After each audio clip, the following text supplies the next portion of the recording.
बाल विकास और शिक्षा शास्त्र का टॉप एमसीक्यू रिव्यू करने वाले हैं। फर्स्ट क्वेश्चन है, पियाजे के अनुसार निम्न में से कौन सा व्यवहार औपचारिक संक्रियात्मक अवस्था का सर्वाधिक उपयुक्त संकेतक है?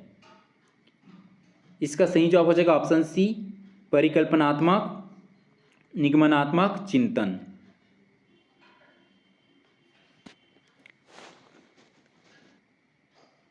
प्रश्न है, वाइगोत्स्की के सिद्धांत के अनुसार शिक्षक की सबसे प्रभावी भूमिका है। इसका सही जवाब हो जाएगा ऑप्शन सी, सहायक या स्कैफोल्डिंग की भूमिका निभाना।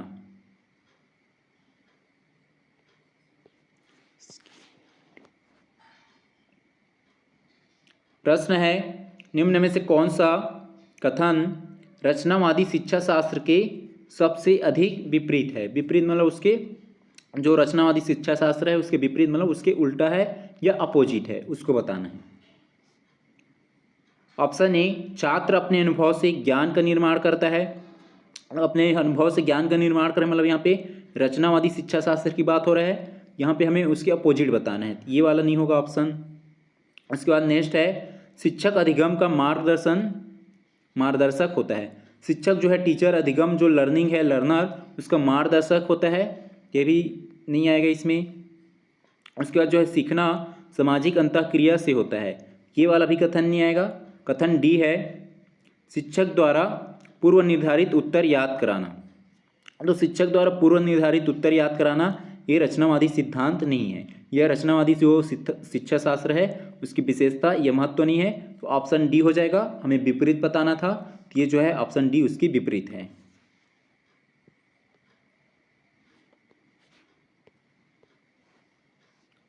प्रश्न है, कोहलबर्ग के अनुसार यदि कोई बालक नियमों का पालन दंड के भय से करता है तो वह किस पर या किस स्तर में है? यहाँ पे देखो, कोई बालक जो है नियमों का पालन जो है दंड के भय से करता है। जो भी नियम है उस नियम का पालन किसके भय से कर रहे हो? दंड के भय से कर रहे हैं, मतलब जो दंड है उसको दंड मिलेगा उसके भय से क्या कर रहे हो? नियम का पालन कर रहे हैं। तो ये क्या कहलाएगा? पूर्व परंपरागत स्तर। पूर्व परंपरागत स्तर में आ जाएगा ये, तो इसका सही जवाब हो जाएगा ऑप्शन सी, पूर्व परंपरागत स्तर।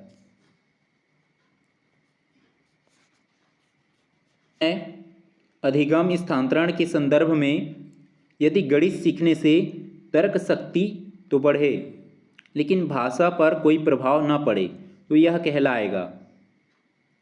इसका सही जवाब हो जाएगा ऑप्शन डी, आंशिक स्थानांतरण।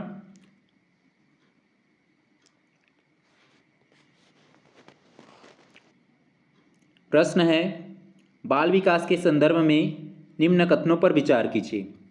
कथन जे है, विकास गुणात्मक परिवर्तन है, ये हो जाएगा सत्य, क्योंकि जो विकास है क्या है? गुणात्मक परिवर्तन है। कथन जे सत्य है। उसके बाद के है, अभिवृद्धि केवल शारीरिक परिवर्तन है। तो अभिवृद्धि जो है, अभिवृद्धि में जो है क्या हो रहा है? ग्रोथ हो रहा है। तो ये जो है सही हो जाएगी कि जो अभिवृद्धि में क्या होता है? शारीरिक परिवर्तन होता है। कथन के भी सत्य हो जाएगा। उसके बाद कथन एल दिया है, विकास आजीवन चलने वाली प्रक्रिया नहीं है बोला गया है, तो ये हो जाएगा रॉन्ग, कि जो विकास है आजीवन चलने वाली प्रक्रिया है। तो कथन जो है एल सत्य हो जाएगा, गलत। इसमें जो कथन एल है उसको कटा देंगे, इसमें है ये कट गया। उसके बाद जो है जे और के सही हो रहा है, ऑप्शन सी में देखो जे के दिए है। उसके बाद देखेंगे कथन एम, विकास में परिपक्वता की भूमिका होती है, तो ये भी सत्य हो जाएगा कि जो विकास है उसमें परिपक्वता की भूमिका होती है। कथन एम भी सत्य है, तो जे के एम ये कथन सत्य है। इसका सही जवाब हो जाएगा ऑप्शन सी, जे के और एम।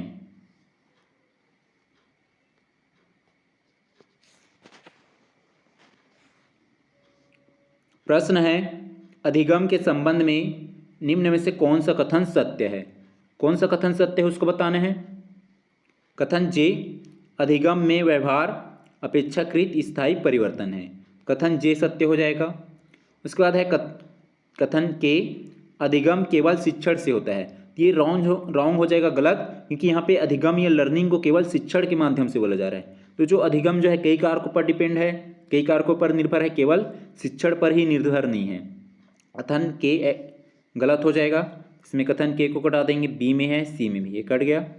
उसके बाद कथन एल, अधिगम में अनुभव की भूमिका होती है, तो ये कथन जो है सत्य हो जाएगा कि एल, अधिगम है लर्निंग, उसमें अनुभव या एक्सपीरियंस की भूमिका होती है, कथन एल भी सत्य हो जाएगा। उसके बाद कथन एम है, अधिगम का विकास से कोई संबंध नहीं है, तो ये रॉन्ग हो जाएगा एम, क्योंकि जो अधिगम है उसका विकास से संबंध है या उसमें संबंध पाया जाता है, तो ये कथन एम जो है गलत हो जाएगा, क्योंकि इसमें बोला गया है कि अधिगम का विकास से कोई संबंध नहीं है, तो कथन एम भी गलत। तो इसका सही जवाब हो जाएगा ऑप्शन ए, जे और एल।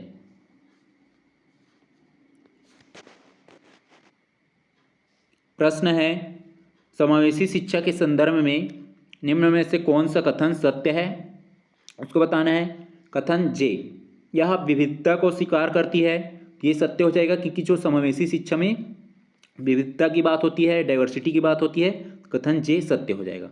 उसके बाद कथन के दिया है, यह केवल विशेष विद्यालयों तक सीमित है, तो ये कथन जो है गलत हो जाएगा, क्योंकि समावेशी शिक्षा जो है सभी की बात करता है, सभी की शिक्षा की बात करता है, कथन के रॉन्ग हो जाएगा।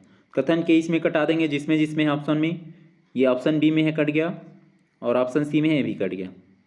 उसके बाद जो है जे सही हो रहा है, तो डी में नहीं है, तो डी वाला भी कट गया, जे नहीं है, तो ऑप्शन ए हो जाएगा सत्य। तो इसका सही जवाब हो जाएगा जे और एल। आगे नेक्स्ट कथन देखेंगे एल, यह समान अवसर प्रदान करती है, ये भी कथन जो है सत्य हो जाएगा। उसके बाद कथन एम दिया है, यह भेदभाव को बढ़ावा देती है, तो ये रॉन्ग हो जाएगा, क्योंकि समावेशी शिक्षा में सभी बच्चों की बात करती है, चाहे वो प्रतिभाशाली बच्चे हो, चाहे कमज़ोर बच्चे हो, चाहे किसी भी दिव्यांग बच्चे हो, सब बच्चे को एक ही क्लास में, एक ही क्लासरूम में शिक्षा देने की बात करती है समावेशी शिक्षा। लेकिन यहाँ पे क्या बोला गया है, भेदभाव को बढ़ावा देती है बोला गया है, कथन एम असत्य हो जाएगा, गलत। तो इसका सही जवाब हो जाएगा ऑप्शन ए, जे और एल, जो कि सत्य है। प्रश्न है, बुद्धि के संबंध में निम्न में से कौन सा कथन सत्य है। कथन जे, बुद्धि केवल जन्मजात होती है, ये कथन जे जो है गलत हो जाएगा, कि बुद्धि जो है जन्मजात नहीं होती है, कथन जे जो है गलत। जिसमें जिसमें जे दिया है उस ऑप्शन को हटा देंगे, बी में दिया है हटा दिए, सी में दिया है हटा दिए, बच गया ए और डी। ए और डी में देखेंगे एल और एल दोनों में कॉमन है। तो उसके बाद कथन के देखेंगे, बुद्धि का मापन किया जा सकता है, कथन जो है के सत्य हो जाएगा, क्योंकि बुद्धि का मापन हम उसका मेजरमेंट कर सकते हैं, जो IQ चेक करते हैं उसके माध्यम से। उसके बाद जो एल दिया है, भावनात्मक बुद्धि सीखी जा सकती है, ये भी सत्य हो जाएगा एल। एम दिया गया है, बुद्धि स्थिर होती है, तो ये हो जाएगा रॉन्ग, क्योंकि बुद्धि जो है अस्थिर रहती है, नई नई चीज़ें सीखते रहते हैं, परिवर्तन होती रहती है, तो कथन जो है एम रॉन्ग हो जाएगा। तो इसमें जो है डी में एम दिया है, तो ये कट जाएगा, बच गया ऑप्शन ए। तो इसका सही जवाब हो जाएगा ऑप्शन ए, जिसमें के और एल सत्य है। कथन के जो कि बुद्धि का मापन किया जा सकता है, और एल भावनात्मक बुद्धि सीखी जा सकती है, तो ये के और एल जो है सत्य है, तो इसका सही जवाब हो जाएगा ऑप्शन ए। फ्रायड के मनोलैंगिक विकास चरणों का सही क्रम चुनिए। जो फ्रायड के मनोलैंगिक विकास चरण है, स्टेज है, इसमें सबसे पहले आता है मौखिक अवस्था, तो हो जाएगा एल। मौखिक अवस्था के बाद आता है गुदा की अवस्था, तो हो जाएगा एम। गुदा की अवस्था के बाद आता है लैंगिक अव्यक्त अवस्था, तो हो जाएगा एन। उसके बाद आता है लास्ट में जो है जननांग या जनन अंग की अवस्था, तो हो जाएगा के। तो ये जो है फ्रायड के मनोलैंगिक विकास के चरण है, स्टेज, इसमें जिसमें सबसे पहले आता है मौखिक अवस्था, मौखिक अवस्था के बाद आता है गुदा की अवस्था, उसके बाद लैंगिक अव्यक्त की अवस्था, उसके बाद आता है जनन अंग की अवस्था। ये जो है इसकी सीक्वेंस है, इसकी चरण है मनोलैंगिक विकास की चरण या स्टेज। तो कौन से ऑप्शन में मिल रहा है, सबसे पहले एल दिया है, एल किस में नहीं है, एम बी में नहीं है और डी में नहीं है, हटा दिया। तो ए और सी में मिल रहा है एल। उसके बाद एल के बाद एम, एल के बाद एम जो है सी में नहीं है, तो सी हट गया, बच गया ऑप्शन ए। तो इसका सही जवाब हो जाएगा ऑप्शन ए।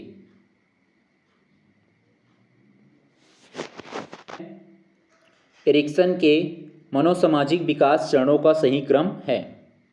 इसके चरण में जो है एरिक्सन के जो मनोसामाजिक विकास चरण है स्टेज, उसमें सबसे पहले आता है विश्वास बनाम अविश्वास, ये हो जाएगा के, विश्वास बनाम अविश्वास। इसके बाद आता है पहल बनाम अपराध बोध, ये हो जाएगा एल। उसके बाद आता है परिश्रम बनाम हीनता, ये हो जाएगा एम। इसके बाद लास्ट में आता है पहचान बनाम भूमिका भ्रम, ये हो जाएगा एन। के सबसे पहले किस में दिया गया है, बी में नहीं दिए है, उसको हटा देंगे, बाकी ए सी डी में है। के बाद एल, के बाद एल डी में है, सी में नहीं है, सी को हटा दिए। एल के बाद एम, एल के बाद एम डी में नहीं है, तो डी वाला भी हट गया, बच गया ऑप्शन ए। तो इसका सही जवाब बचेगा ऑप्शन ए, के एल एम एन। पियाजे के संज्ञानात्मक विकास का सही क्रम है। तो पियाजे के जो संज्ञानात्मक विकास की जो क्रम है, इसके क्रम में सबसे पहले आता है संवेदी गामक या संवेदी प्रेरक, ये हो जाएगा के। संवेदी प्रेरक या गामक के बाद आता है पूर्व संक्रियात्मक अवस्था, ये हो जाएगा एल। पूर्व संक्रियात्मक अवस्था के बाद आता है ठोस संक्रियात्मक अवस्था, ये हो जाएगा एम। ठोस संक्रियात्मक अवस्था के बाद आता है औपचारिक संक्रियात्मक अवस्था, ये हो जाएगा एन, एन। के एल एम एन, के किस में नहीं है उसको हटा देंगे, शुरू में बी में नहीं है, डी में नहीं, हट गया। उसके बाद जो है के बाद एल, ये सी में नहीं है एम एल, तो ये हट जाएगा, बच गया ऑप्शन ए। तो इसका सही जवाब हो जाएगा ऑप्शन ए, के एल एम एन।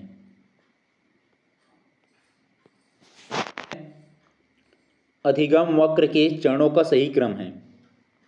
जो अधिगम के वक्र है, लर्निंग का जो सर्कल है या लर्निंग का जो वक्र है, कर्व, उसका सही चरण या उसकी स्टेज क्या है, उसको अरेंज करना है। इसमें सबसे पहले क्रम आता है या जो चक्र आता है, जो चरण स्टेज, उसमें सबसे पहले आता है प्रारंभिक प्रयास। प्रारंभिक प्रयास, प्रारंभिक प्रयास के बाद हो क्या, किसमें कौन सी स्टेज में जाएगा, तीव्र प्रगति की अवस्था में, ये हो जाएगा के। तीव्र प्रगति की अवस्था के बाद आता है पठार की अवस्था, ये हो जाएगा एल। पठार की अवस्था के बाद लास्ट में आता है स्थिरीकरण की अवस्था, ये हो जाएगा एन। इसकी जो चरण है, चरणों का क्रम जो है, सबसे पहले एम, एम मीन्स क्या हो जाएगा यहाँ पे, प्रारंभिक प्रयास। प्रारंभिक प्रयास के बाद आ जाएगा तीव्र प्रगति, तीव्र प्रगति के बाद आएगा पठार की अवस्था, उसके बाद अंत में आएगा स्थिरीकरण। तो सबसे पहले एम, एम किस में दिया है, बी और डी में नहीं है, उसको हटा दिए, ए और सी में है। एम के बाद के जो है सी में नहीं, हट गया, बच गया ऑप्शन ए। तो इसका सही जवाब हो जाएगा ऑप्शन ए। प्रश्न है, कथन बाल केंद्रित शिक्षा में बालक सक्रिय होता है। कथन सत्य हो जाएगा। कारण दिया है बालक स्वयं ज्ञान का निर्माण करता है, कारण भी सत्य है। और जो है कारण कथन की व्याख्या भी कर रहा है, क्योंकि यहाँ पे बताया गया है कि जो बालक जो है स्वयं ज्ञान का निर्माण करता है, किसमें, बाल केंद्रित शिक्षा में। और बालक क्या होते हैं, इसमें सक्रिय होता है या एक्टिव होता है। तो इसका सही जवाब हो जाएगा ऑप्शन ए और आर दोनों सही हैं, कथन और कारण दोनों सही हैं। और कारण जो क्या कर रहा है, कथन की व्याख्या करता है।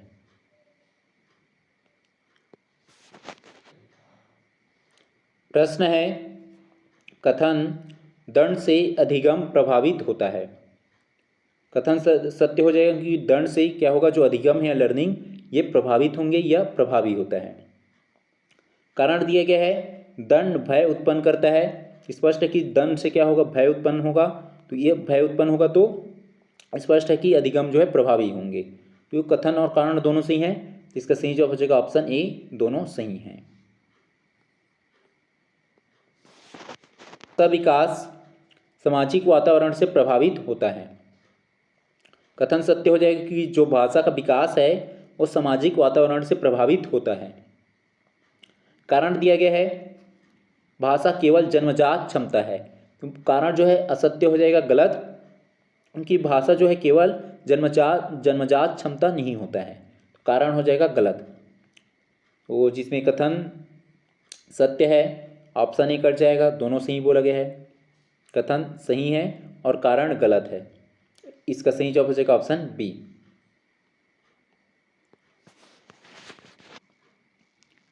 प्रश्न है, भ्रूणी विकास के संबंध में निम्न कथनों पर विचार कीजिए। कथन जे है, तंत्रिका तंत्र का विकास गर्भावस्था के प्रारंभिक चरण में होता है। कथन जे सत्य हो जाएगा। जिसमें जे नहीं है उसको कटा देंगे ऑप्शन को। सी में नहीं है, डी में नहीं है, कटा दिए। ए और बी में है। तो तंत्रिका तंत्र से क्या होता है, तंत्रिका तंत्र का विकास जो है गर्भावस्था के प्रारंभिक चरण में होता है। तो कथन जे सत्य है। उसके बाद कथन के दिया है, भ्रूणी अवस्था में पर्यावरणीय कारकों का कोई प्रभाव नहीं पड़ता। तो कथन के रॉन्ग हो जाएगा, गलत, क्योंकि यहाँ पे बोला गया है कि भ्रूणी अवस्था में जो पर्यावरण जो कारक है या जो पर्यावरणीय कारक है उसका कोई प्रभाव नहीं पड़ता है करके बोला गया है। तो ये कथन जो है के रॉन्ग हो जाएगा। तो ऑप्शन बी में कथन के दिया है तो उसको कटा देंगे, तो ये कट गया। तो इसका सही जवाब हो जाएगा ऑप्शन ए। और आगे पढ़ लेते हैं कथन एल।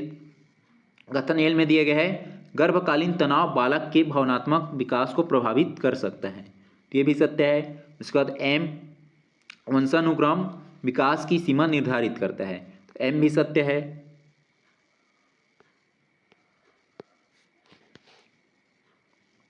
प्रश्न है, वाइगोत्स्की के सिद्धांत के संदर्भ में निम्न में से कौन सा कथन सत्य है।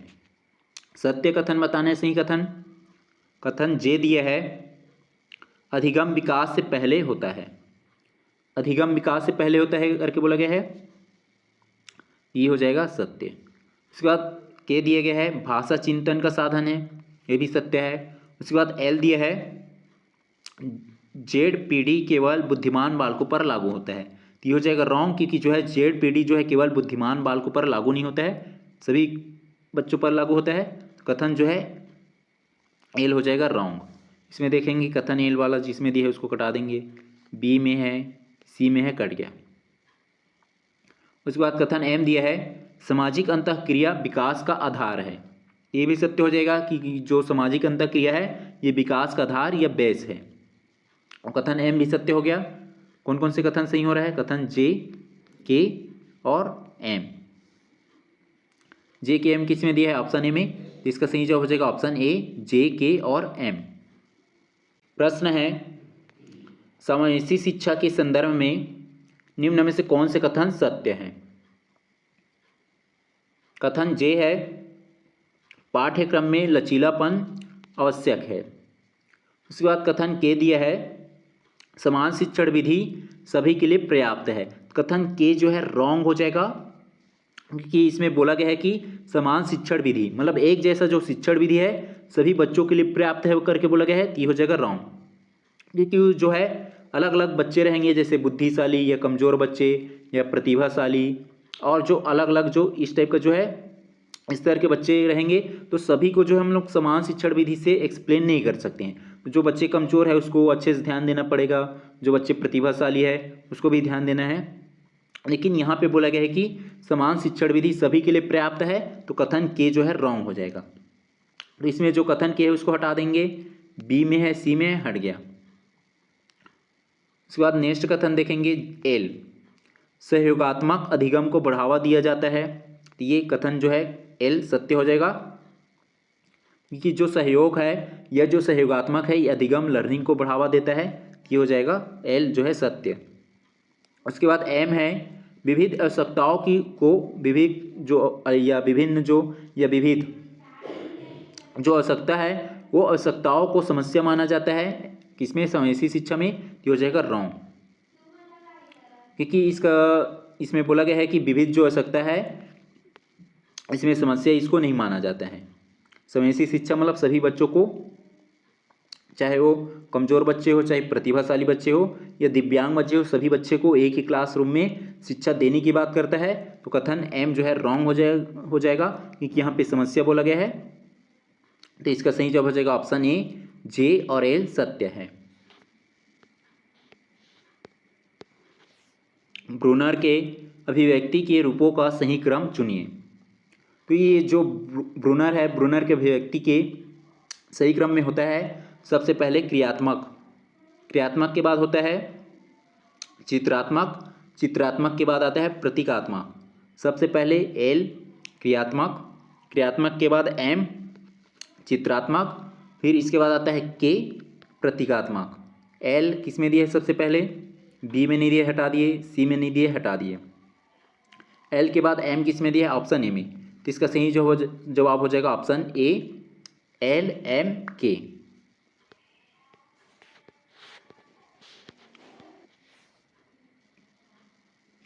प्रश्न है बालक में भाषा विकास की सामान्य क्रमिक अवस्थाएं है। तो जो बालक में विकास है, जो भाषा की विकास है, उसकी क्रमिक अवस्था में सबसे पहले आता है बबलिंग। बच्चा जो है सबसे पहले बबलिंग करना सीखता है, ये हो जाएगा एल। बबलिंग के बाद बच्चा क्या सीखेगा, एक शब्द अवस्था सीखेगा, छोटा छोटा शब्द बोलना सीखेगा वो, ये हो जाएगा के।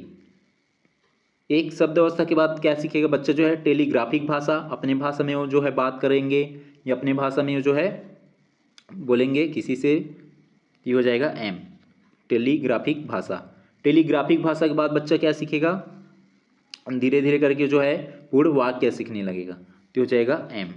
सबसे पहले क्या है एल, मतलब जो है बबलिंग, बबलिंग के बाद क्या हो जाएगा एक शब्द अवस्था, उसके बाद टेलीग्राफिक भाषा, टेलीग्राफिक भाषा के बाद पूर्ण वाक्य।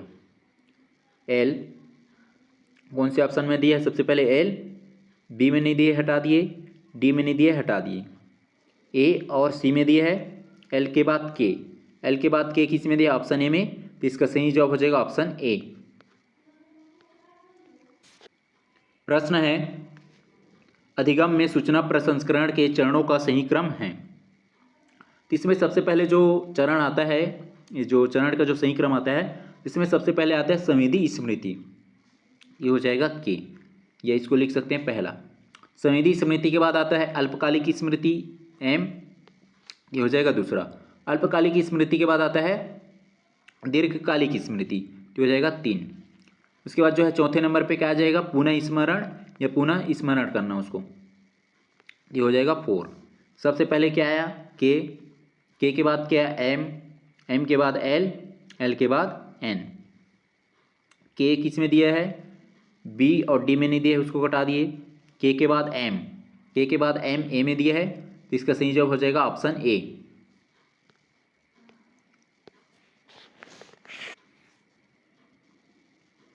प्रश्न है कथन किशोरावस्था में भावनात्मक अस्थिरता सामान्य है।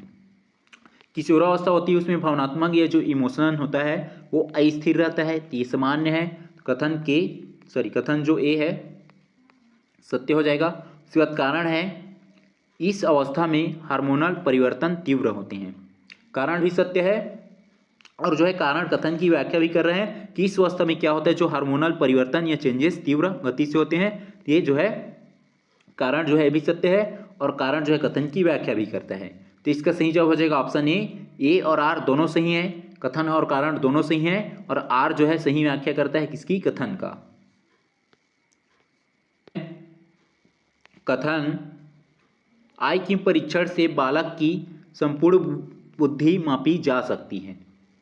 ये कथन रॉन्ग हो जाएगा, गलत, क्योंकि जो IQ जो लेवल है, IQ जो परीक्षण है, उस IQ परीक्षण से हम ये स्पष्ट नहीं कर सकते कि पूरी तरह से उसकी जो संपूर्ण बुद्धि है, ये जो उसके पूरे जो माइंड सेट है उसको हम लोग मेजर नहीं कर सकते पूरी तरह से, बोला जा रहा है इसमें। उसके बाद कारण है कि बुद्धि जो क्या होती है, बहुआयामी संकल्पना है। बुद्धि जो है ये इंटेलिजेंस जो है एक बहुआयामी या मल्टी डायमेंशनल ये संकल्पना है।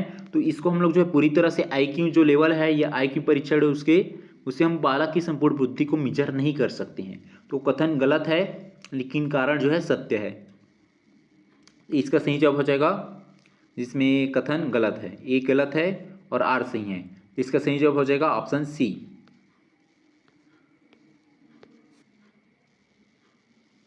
प्रश्न है निम्न का मिलान करें। ए चॉम्स्की ने कौन सा सिद्धांत दिया है, जन्मजात भाषा क्षमता का सिद्धांत। ए का हो जाएगा 2। ए का 2 किस में दिया है, बी में नहीं दिया है, उसको हटा दिए, और डी में नहीं दिया है, उसको हटा दिए, बच गया ऑप्शन ए और सी। चॉम्स्की ने कौन सा सिद्धांत दिया है, जन्मजात भाषा क्षमता का सिद्धांत। उसके बाद है स्किनर ने कौन सा सिद्धांत दिया है, व्यवहारवादी का सिद्धांत दिया है। बी का हो जाएगा 1। बी का 1 देखेंगे, सी में नहीं दिया है बी का 1, तो सी हट गया, बच गया ऑप्शन ए। तो इसका सही जवाब हो जाएगा ऑप्शन ए। स्किनर का क्या हो गया, व्यवहारवादी सिद्धांत।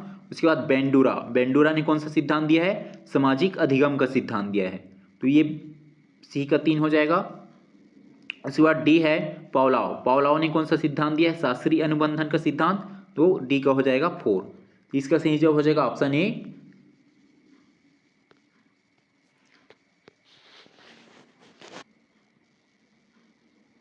प्रश्न है निम्न का मिलान करें।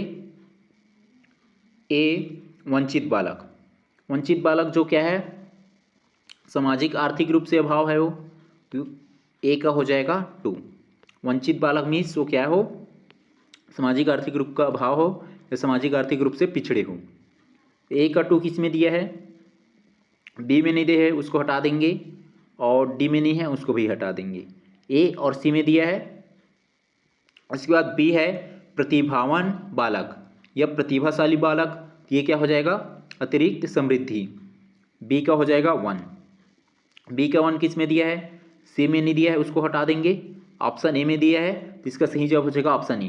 देखो इस टाइप का यदि कोई भी स्टेटमेंट या जो है ऐसे मैच इट वाला मिल रहा है और इसमें जो है जो ऑप्शन कट जा रहा है उसको कटा देंगे, तो इससे क्या है कि हमें पूरे कथन या पूरे स्टेटमेंट को पढ़ना नहीं पड़ेगा यदि हमें जो है ऑप्शन मिल जा रहा है तो। उसके बाद जो है सी में दिया गया है अधिगम अक्षम बालक हो जाएगा विशिष्ट अकादमिक कठिनाई, मतलब उसको जो है अकादमिक कठिनाई हो जाएगा ऐसे बालक को जो अक्षम है, जो अधिगम से अक्षम है, या जो लर्निंग में वीक है या कमज़ोर है, ऐसे बच्चों को विशिष्ट जो अकादमिक कठिनाई है, मतलब उसको अकादमिक में या समझने में या इस टाइप के बच्चे को अच्छे समझाने में काफ़ी कठिनाई जाएगा, तो ये हो जाएगा विशिष्ट अकादमिक कठिनाई। उसके बाद डी है मंदबुद्धि बालक, ये क्या हो जाएगा, औसत से कम IQ, यदि औसत से कम IQ है तो वो क्या कहलाएगा, मंदबुद्धि का बालक, तो इसका सही जवाब हो जाएगा ऑप्शन ए।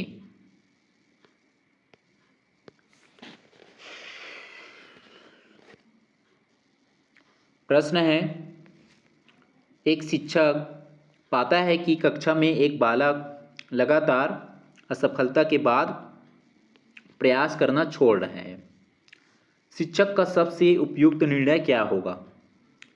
ऑप्शन ए दंड देना, ये उचित नहीं है।